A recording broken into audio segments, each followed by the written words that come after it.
साथ हम लोग का सिलेबस भी पीछे चल रहा है, इसलिए हम कुछ YouTube पे वीडियो अपलोड कर रहे हैं जिसके हेल्प से आप लोग कोर्स को आगे बढ़ा सकते हैं।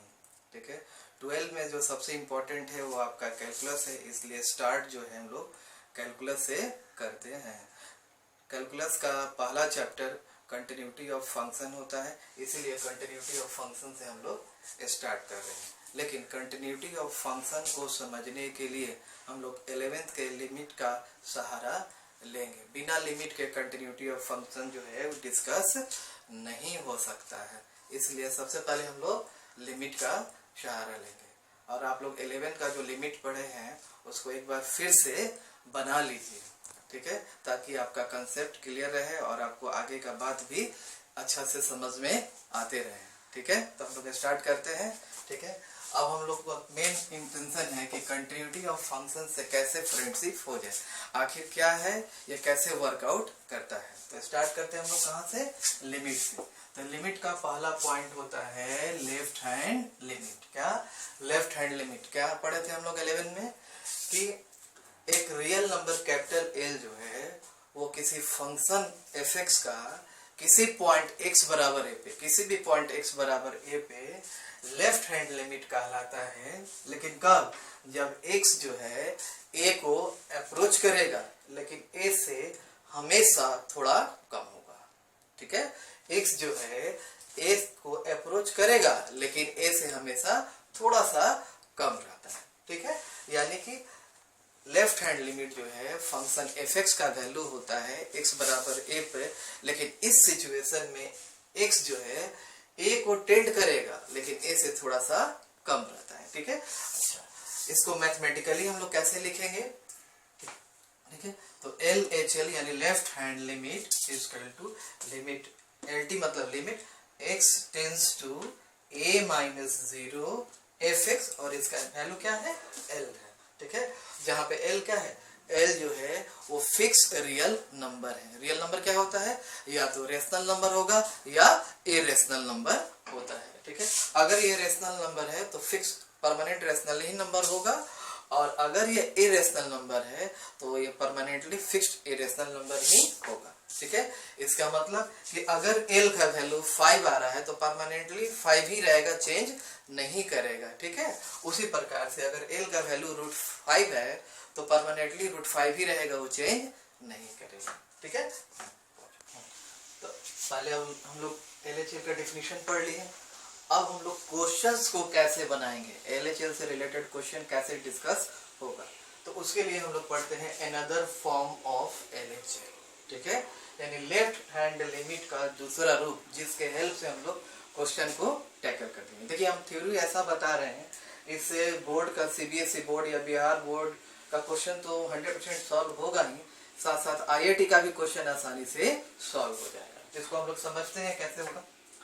कह रहा कि लेफ्ट हैंड लिमिट में, इन लेफ्ट हैंड लिमिट, क्योंकि x का वैल्यू जो है, x का वैल्यू जो है क्या है, a से कम है, तो x का वैल्यू अगर a से कम है इसलिए हम लोग क्या लिखते हैं, x equal to a minus h लिखेंगे। क्या लिखेंगे, x equal to a minus h, जहाँ पे h जो है क्या है, बहुत बहुत छोटा पॉजिटिव नंबर होता है। ठीक है, इसको ऐसा समझिए, h 0.000000 लास्ट में क्या कर दीजिए, 1 कर दीजिए, यानी कि बहुत छोटा नंबर है। ये इतना छोटा नंबर है कि किसी रियल नंबर से कंपेयर होगा तो इसका कोई वैल्यू नहीं रह जाता है। ठीक है, अच्छा, तो सिंस हम लोग क्या पढ़े थे, लेफ्ट हैंड लिमिट में x की जगह क्या पुट करते हैं, a माइनस h। ठीक है, अच्छा, लेकिन x तो a को टेंड करता है, a से कम है, a से थोड़ा सा कम है। ठीक है, a से थोड़ा कम है, इसलिए x जो है तो क्या लिखते हैं हम लोग, a माइनस 0 लिखते हैं। क्या लिखेंगे, a माइनस 0 लिखते हैं। ठीक है, अच्छा, अब देखिए, सिंस x इक्वल टू क्या है, a माइनस h। ठीक है, अच्छा, x किसको टेंड किया, a माइनस 0 को, तो x का वैल्यू अगर हम लोग a की तरफ टेंड करा के रखते हैं तो a कैंसिल, और h किसको टेंड कर रहा है, 0 को टेंड कर रहा है। ठीक है, अच्छा, यानी h जो है हर एक कंडीशन में किसको टेंड करेगा, 0 को टेंड करेगा। 0 को टेंड करता है लेकिन हमेशा के लिए क्या रहेगा, पॉजिटिव नंबर रहेगा। ठीक है, अच्छा, अब हम लोग क्या करेंगे, लेफ्ट हैंड लिमिट को कैसे कैलकुलेट करेंगे, कैसे लिखेंगे, तो left hand limit equal to limit x tends to a minus 0 F X, ठीक है। और अब a माइनस 0 ना लिख करके हम लोग क्या लिखेंगे, लिमिट h टेंस टू 0, और x की जगह पे क्या लिखते हैं, a माइनस h लिखते हैं। ये आपका लेफ्ट हैंड लिमिट का फॉर्मूला हो गया, ठीक है। तो हम लोग एक बार फिर से इसको रिपीट कर लेते हैं कि कैसे हम लोग लेफ्ट हैंड लिमिट को फाइंड आउट करेंगे, यानी कि मैथमेटिकल फॉर्मूला है इसका। तो लेफ्ट हैंड लिमिट में x की जगह हम लोग क्या रखेंगे, a माइनस एच रखते हैं, जहाँ पे h जो है क्या है, बहुत ही छोटा पॉजिटिव नंबर है। कितना छोटा पॉजिटिव नंबर है आप ये देख सकते हैं, ये छोटा positive number, s is very small positive number, ठीक है। सिंस x बराबर कितना था, a माइनस एच था, ठीक है। अच्छा, x किसको टेंड कर रहा है, a को टेंड कर रहा है, लेकिन लेफ्ट में है, a के थोड़ा सा लेफ्ट में है, इसलिए इसको क्या लिखते हैं, a माइनस 0 लिखा गया है। अच्छा, सिंस x इक्वल टू क्या है, a माइनस एच, अगर x का वैल्यू हम लोग a रखते हैं तो a क्या हो जाता है, कैंसिल हो जाएगा, और h किसको टेंड करने लगेगा, 0 को टेंड करना है, ठीक है। अब इस सिचुएशन में हम लोग लेफ्ट हैंड लिमिट को कैसे लिखेंगे, तो left hand limit equal to limit x tends to a minus 0 F X, ठीक है। अच्छा, अब a माइनस 0 की जगह हम लोग क्या लिखते हैं, h टेंस टू 0, और x की जगह क्या लिखा जाए, a minus H, F A minus H, यानी लेफ्ट हैंड लिमिट का फॉर्मूला क्या बनकर गया है हमारे पास, एफ ए माइनस एच, यानी कि जब जब लेफ्ट हैंड लिमिट अब हम लोग अप्लाई करेंगे उस समय x की जगह क्या लिखेंगे, a माइनस एच। यहाँ पे एक कौन सा पॉइंट है, a वही पॉइंट है जहाँ पे फंक्शन का लेफ्ट हैंड लिमिट चेकआउट हो रहा है, ठीक है। हाँ, तो अब हम लोग का बारी है राइट हैंड लिमिट RHL, ठीक है। LHL तो हम लोग पढ़ लिए, अब RHL क्या है, कैसे डिफाइंड होता है, ये क्या है भाई, तो कह रहा है कि एक रियल नंबर कैपिटल L जो है वो किसी फंक्शन fx का x इक्वल टू a पर राइट हैंड लिमिट तभी कहलाएगा जब x a को अप्रोच करे लेकिन a से थोड़ा ज्यादा हो, ठीक है।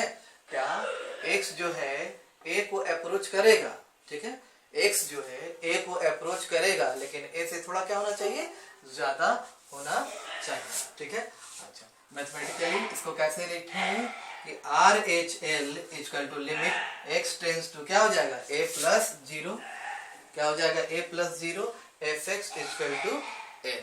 फिर से RHL फिर से डिफाइन करते हैं, कह रहा है कि ए रियल नंबर जो है कैपिटल L जो है, ठीक है, is called the right hand limit, इसको राइट हैंड लिमिट हम लोग कहेंगे, लेकिन क्या कंडीशन है कि x जो है मूव करेगा a की तरफ, लेकिन किधर से मूव करेगा, राइट से मूव करेगा, ठीक है, और a तक आएगा लेकिन a के बराबर नहीं होगा, ठीक है, a के बराबर बिल्कुल नहीं होगा, a से थोड़ा ज्यादा होगा, ठीक है। लिमिट्स में चाहे वो LHL हो या RHL हो, उसमें x इक्वल टू a का कोई मतलब नहीं रहता है, लिमिट्स में x इक्वल टू a का कोई मतलब नहीं है, यानी कि हमारा x जो है या तो a की तरफ जाएगा लेफ्ट से या राइट से आएगा a की तरफ, ठीक है। लेफ्ट से जब जाता है तो उसको LHL कहते हैं, और राइट से जब आता है तो उसको क्या कहते हैं, RHL कहते हैं, ठीक है।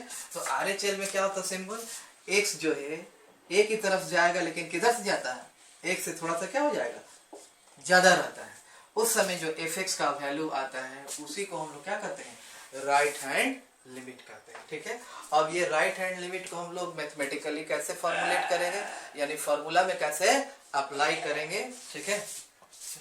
हाँ, अब देखिए हम लोग RHL का वो फॉर्मूला जिसके हेल्प से हम लोग क्वेश्चंस बनाएंगे, ठीक है। तो RHL जैसे LHL में हम लोग x की जगह a माइनस एच लिखते थे, ठीक है, RHL में हम लोग क्या करेंगे, x की जगह a प्लस एच लिखेंगे, क्यों लिखेंगे, क्योंकि x जो है a के आगे है, ठीक है, x जो है a से थोड़ा सा आगे है, इसलिए हम लोग क्या लिखते हैं, x equal to a plus H, ठीक है ना। अगर ये LHL में पहले था तो इसलिए क्या लिखा गया था, a माइनस एच, और यहाँ पर x जो है a से थोड़ा सा आगे है, ये सब पॉइंट्स जो है वो a से थोड़ा सा आगे का है, ठीक है। इसलिए RHL में x की जगह हम लोग क्या लिखते हैं, a प्लस एच लिखते हैं, ठीक है, जहाँ पे h क्या है, स्मॉल पॉजिटिव नंबर, ये फिक्स है, ये चेंज नहीं करेगा, h जो है वो परमानेंटली क्या होता है, स्मॉल पॉजिटिव नंबर होता है, ठीक है। जैसे हम लोग अपने शब्दों में इसको कैसे कहते हैं कि एच क्या है, तो एच 0.0000000 जितना बोलना है बोल करके लास्ट में क्या कर दिया जाए 1, यानी कि बहुत ही नेग्लिजिबल, यानी कि 0 के आसपास का ये नंबर है। ठीक है, अच्छा कैसे फॉर्मुलेट करेंगे, x तो a से थोड़ा सा आगे है, x का वैल्यू a प्लस h हम लोग लिखे हैं। अच्छा x का वैल्यू हम लोग क्या लिखते हैं a प्लस 0, तो यहाँ a कट जाएगा तो h किसको टेंड कर रहा है 0 को। ठीक है, अच्छा तो RHL को हम लोग फिर से मैथमेटिकली कैसे लिखेंगे कि RHL equal to limit x tends to a plus 0 fx जो पहले था, अब a प्लस 0 की जगह अब यहाँ पे क्या लिखाएगा limit h tends to 0 f a plus h, यानी कि RHL में हम लोग x की जगह क्या लिखते हैं a प्लस h, क्या लिखेंगे a प्लस h, यानी RHL का फॉर्मूला क्या हो गया limit h tends to 0 f क्या हो गया a प्लस h हो गया। ठीक है, तो LHL का भी डेफिनेशन समझ में आ गया, अब RHL का भी डेफिनेशन समझ में आ गया। अब अगला टॉपिक हम लोग डिस्कस करते हैं। देखिए पहले हम लोग लेफ्ट हैंड लिमिट पढ़े, राइट हैंड लिमिट पढ़े, दोनों का फॉर्मुलेशन किए। ठीक है, अब तीसरा टॉपिक है वो है एग्जिस्टेंस ऑफ लिमिट। ठीक है, ये क्या कहलाता है, ठीक है, कहता है कि जब किसी फंक्शन का दोनों लिमिट लेफ्ट हैंड लिमिट और राइट हैंड लिमिट अगर ये दोनों बराबर होता है तो उस फंक्शन का लिमिट क्या कहलाता है एग्जिस्ट कहलाता है। ठीक है, क्या लिखा हुआ है the limit of function fx at x equal to a is said to be exist if LHL equal to RHL। ठीक है ना, कि अगर LHL और RHL बराबर होगा तो उस फंक्शन का लिमिट क्या होता है एग्जिस्ट होता है। तो लेफ्ट हैंड लिमिट को पहले किस रूप में पढ़े थे a के फॉर्म में। ठीक है, a माइनस 0, ये RHL a प्लस 0 फॉर्मुलेट किए थे हम लोग मैथमेटिकल फार्मूला में। तो लेफ्ट हैंड लिमिट को क्या लिख देंगे limit h tends to 0 f a minus h, और राइट हैंड लिमिट को क्या लिखते हैं limit h tends to 0 f a minus h। अगर ये दोनों लिमिट जो है एग्जिस्ट करे और दोनों बराबर हो जाए तो हम लोग क्या कहते हैं फंक्शन का लिमिट एग्जिस्ट करता है। ठीक है, इसमें एक और लिमिट के साथ रहस्य वाला बात जो है वो आप ध्यान से सुनिएगा। हर एक बात को हम लोग बोर्ड पे नहीं लिख सकते हैं, लेकिन ध्यान से सुनिए कि लेफ्ट हैंड लिमिट भी अलग से एग्जिस्ट करता है, राइट हैंड लिमिट भी अलग से एग्जिस्ट करता है। तो लेफ्ट हैंड लिमिट के अलग से एग्जिस्टेंस का क्या मतलब है, ठीक है, कि अगर x a को टेंड करे लेकिन a से क्या हो थोड़ा सा कम हो, उस समय fx अगर एक फिक्स रियल नंबर को टेंड नहीं करे यानी 2-3 नंबर को टेंड करने लगे तो उस सिचुएशन में LHL एग्जिस्ट नहीं करेगा। इसका मतलब LHL का वैल्यू फाइंड आउट नहीं किया जा सकता है। आगे चल के इससे रिलेटेड क्वेश्चन हम लोग डिस्कस करेंगे। उसी प्रकार से कि अगर x जो है राइट हैंड लिमिट का बात है, x अगर a को टेंड करे लेकिन a से थोड़ा सा आगे हो, उस समय अगर fx का वैल्यू अगर एक या एक से ज्यादा नंबर आ जाता है, एक से ज्यादा नंबर आ जाए, 2 नंबर आ जाए, 3 नंबर आ जाए, 4 नंबर आ जाए, तो उस सिचुएशन में भी फंक्शन का राइट हैंड लिमिट एग्जिस्ट नहीं करेगा। इसका मतलब राइट हैंड लिमिट नहीं निकाला जा सकता है। ठीक है, ठीक है, लेकिन हम लोग का सिलेबस वाला बात क्या है कि लेफ्ट हैंड लिमिट भी एग्जिस्ट करता है, राइट हैंड लिमिट भी एग्जिस्ट करता है, और अगर ये दोनों बराबर हो गए तो दोनों का बराबर आना संभव भी है और नहीं भी है। ठीक है, अगर LHL और RHL बराबर आ जाता है तो हम लोग कहते हैं कि फंक्शन का limit x equal to a पर यानी पॉइंट a पर क्या है एग्जिस्ट कर रहा है। ठीक है, अच्छा ये आपका एग्जिस्टेंस का मतलब हो गया। ठीक है, अगला टॉपिक जो है वो है डिफिनीशन ऑफ लिमिट। ठीक है, देखिए कि जब तक हम लोग लेफ्ट हैंड लिमिट और राइट हैंड लिमिट डिफाइन नहीं करेंगे तब तक डिफिनीशन ऑफ लिमिट जो है नहीं दिया जा सकता है। ठीक है, तो हम लोग LHL को भी डिफाइन कर चुके हैं, RHL को भी डिफाइन कर चुके हैं। अब देखिए लिमिट को कैसे डिफाइन करेंगे। Correct, a real number L is called the limit of the function fx at x equal to a if x approaches a but is slightly less than और स्लाइटली ग्रेटर देन a। इसका मतलब कि इस situation में x जो है एक left से भी टेंड करेगा और राइट से भी टेंड करेगा, और इन दोनों का वैल्यू जब एक ही नंबर आता है तब उस सिचुएशन में हम लोग क्या करते हैं लिमिट को डिफाइन करते हैं। ठीक है, यानी x a को टेंड करे चाहे लेफ्ट से चाहे राइट से, और इन दोनों सिचुएशन में अगर f(x) का वैल्यू एक ही रियल नंबर आता है तो उसी रियल नंबर l को हम लोग क्या कहते हैं, उस फंक्शन का क्या कहेंगे, लिमिट कहेंगे। इसका मतलब लिमिट को हम लोग तभी डिफाइन कर पाते हैं जब LHL भी एग्जिस्ट करता हो और RHL भी एग्जिस्ट करता हो और दोनों का वैल्यू फिक्स रियल नंबर ही होना चाहिए और वो रियल नंबर सेम होना चाहिए, यानी LHL और RHL बराबर होना चाहिए। ठीक है, अगर ये बराबर नहीं होगा तो फंक्शन का लिमिट एग्जिस्ट नहीं करता है। ठीक है।